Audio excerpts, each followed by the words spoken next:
Good morning, South. Please stand with the Pledge of Allegiance with Shalini Mabrod and Alyssa Gonzalez. I pledge allegiance to the flag of the United States of America and to the republic for which it stands, one nation, under God, indivisible, with liberty and justice for all.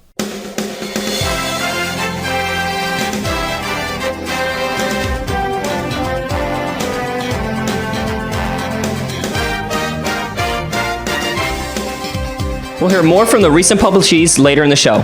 Good morning once again, and welcome to the Falcon Report for this Friday, the 20th of September, day 2. I'm Johnny Rosado. And I'm Anthony Bolello. This Tuesday, Mr. David Wolfstein's astronomy students took a hands-on and traditional approach to timekeeping. The class studied the theory of how a sundial uses the position of the sun in the sky to tell the time, and then constructed sundials using a variety of materials including straws, string, paper clips, and paper. Once complete, they headed to the soccer field to test their creations. From various points on the field, such as a flagpole and the scoreboard, students measured the degrees of each shadow relative to the compass. The students then used this information to determine the time of day. Overall, it was an exciting experience that allowed students to apply what they have learned inside the classroom to a real-life setting. Last week, Mr. Michael Mahler's engineering technology class learned what they would be studying this year. Each individual student chose a field of engineering that they found the most fascinating and got to work researching exactly what it was. In addition to job descriptions and the topics that would be involved, the students even researched average salaries in companies prominent in their field. Students then put all of their research into a presentation and shared their respective engineering careers to the class. Rounds of applause after each presentation proved that not only did the students excel in creating detailed and creative slideshows, but they also succeeded in effectively teaching each field to their peers.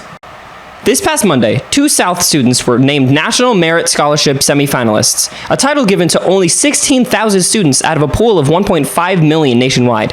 Seniors Andy Huang and Bahria Radoncic were honored for their outstanding performance on the PSAT/NMSQT exam taken during the beginning of their junior year. The two now have the opportunity to go further in the competition with a chance to win the National Merit Scholarship along with several other college and corporate-sponsored ones. The South community wishes them luck as they move forward in the competition. This past summer, South's athletes had the opportunity to improve their physical fitness and abilities through the Athletic Advantage program. Led by well-trained and expert coaches, the participants trained a variety of important skills, including strength, agility, and endurance. The program essentially helped teach athletes how to improve their abilities in a way that was applicable to all, regardless of what sport they played. Additionally, a significant portion of the program took place outside during the hot summer days, improving the athletes' abilities to play well during difficult weather conditions like high temperatures. The Athletic Advantage program certainly provided South's stellar athletes with a fantastic opportunity to prepare themselves for their upcoming season. South's research program received another wave of good news this month as 2 of last year's AP students' work was accepted for publication. The Falcon Report's Divya Denzel had a chance to meet with these star researchers. Divya? How did you go about collecting your research? So because my research involved a large, diverse area, I decided to start by doing a survey. And then to gain more detailed insight from my participants, I did a series of interviews to get more information. So I did a phenomenological research method which included 6 interviews with volunteer participants of the non-Hispanic Caribbean American heritage from. What did you research and where did you get published? I researched the impact of ChatGPT on academic integrity for students ages 12 to 19 in the tri-state area, and I was published in a student research journal called The Young Researcher. So I researched the non-Hispanic Caribbean American experience with internalized racism in teenagers ages 15 to 18, and I got published in the Social Science Research Network under the Cultural Sociology e-journal. How did you feel when you found out your research got published? So it's a funny story. I actually only found out because Shalini texted me asking if I had gotten my research published. I checked my email and they said that they accepted my research for publication. And when I saw that email, I immediately felt so happy and so relieved because the process of all those late nights and doing all that hard work felt like it was finally worth it.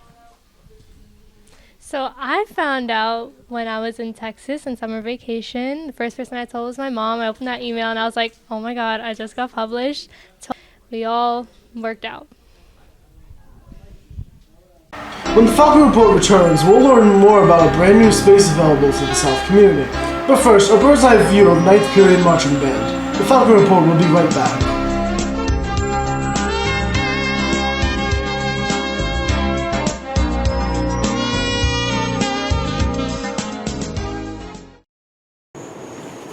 Hey there, you want to figure out this mixed up sentence? We're just going to have to do a few things first, okay, buddy? If you want to solve that thing first, the first thing you're going to have to do is hold this and hold this too and go all the way to that desk. Approaching to give it your best, and you've got to reach your prime. That's when you need to put yourself to the test. Next up, you have to play crab walking soccer. Yes, let's go. Yes, I'm finally done. Oh, hold up. Do you think you're done? No, you're going to have to do a few more activities. Like hula hooping. You're going to have to do a lot of activities. Oh, good job, buddy. You're finally finished. Now you can finally see what that means. Wait, really? Yeah, come.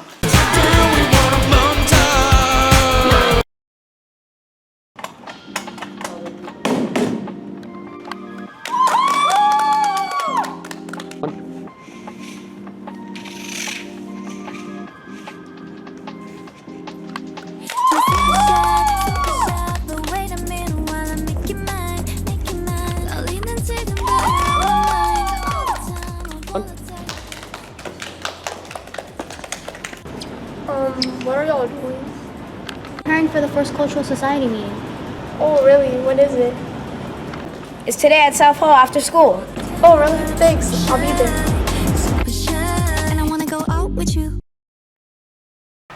The South community is seeing another addition to yet another positive space for South students. The Falcon reporter's Giselle Taruno has spent some time there this week and joins us now from the Falcon's Nest. Giselle? The Falcon's Nest is a room in the guidance office that allows for students to relax and recollect themselves. It's a space that is created for students when they're feeling stressed, having a bad moment in class, instead of maybe sitting with a guidance counselor, that they just need a few minutes alone, so come down to the room. This year, we were so excited that we had the opportunity to create the Falcon's Nest to finally have our home where, our students are now going to have an active role in creating the space that we want to have to kind of calm and relax and reset and return. The idea behind it is that students who might be feeling some type of way can come here, take a couple of minutes. They'll sign in at the guidance desk in the front, so kind of similar to the way they sign in to see their guidance counselor. And the purpose is to relax, reset, and return back to class. From games to puzzles to calmly drawing, this addition to South is sure to bring a whole new level of peacefulness to the South community. We have a lot of self-led kind of activities, so ones that students can do that really calm them down. You can color, you can use fidget toys, you can read, you can listen to your own music, you can listen to the music we have, you can do meditations, and the idea is to get you back to class and be more focused. Another opportunity to use the room is if you have a free period, which would be our seniors, or if you have an underclassman who has a study hall and you are feeling that need for a little calming time, a different environment, a change in your day, maybe something is going on, or maybe you just like time alone. And personally, these squishy tiles are my favorite. For the Falcon Report, I'm Giselle Taruno. Actual fall begins this weekend. But will the weather feel any different? Here's Benjamin Campoverde with the answer. Benjamin? Thanks, guys. As we head into the weekend, the weather offers a variety of scenes. Today will start with cloudy and windy conditions that will lead to a bit of rain. On Saturday, expect more morning showers that will clear up for afternoon sunshine. Luckily, though, Sunday may start breezy. The skies will mellow out to a pleasant mix of sun and clouds. With temperatures around the 70-degree mark throughout, it's the ideal time to enjoy the crisp out in the air. Back to you in the studio. The cross-country season has wasted no time getting up and running. Jackson Hunter has all the stats. Jackson? Thanks, guys. The boys and girls cross-country team are starting their meets off strong. This past Monday, the team took a trip down to Eisenhower Park to take part in their second meet of the season. Opponents ranged from East Rockaway all the way down to North Shore High School, but that didn't stop the Falcons. Junior Chloe Dixon and Anna took 15 minutes, 44 seconds, and 17 minutes and 56 seconds on the Novus level. Boys varsity included junior Ed Lidhary taking a time of 23 minutes and 50 seconds. Also in the 20-minute area was sophomore Arvin Garros and senior Sim Yazbor, getting incredible times of 25 minutes, 38 seconds, and 27 minutes, 59 seconds. Going into the girls, we saw junior Naomi Kaskin with times of 24 minutes and 59 seconds. Senior Hannah Wallach with times of 26 minutes, 57 seconds. And finally, senior Sharifa Ali with a time of 29 minutes and 49 seconds. Overall, they're starting their season strong, with more to come. And that's sports.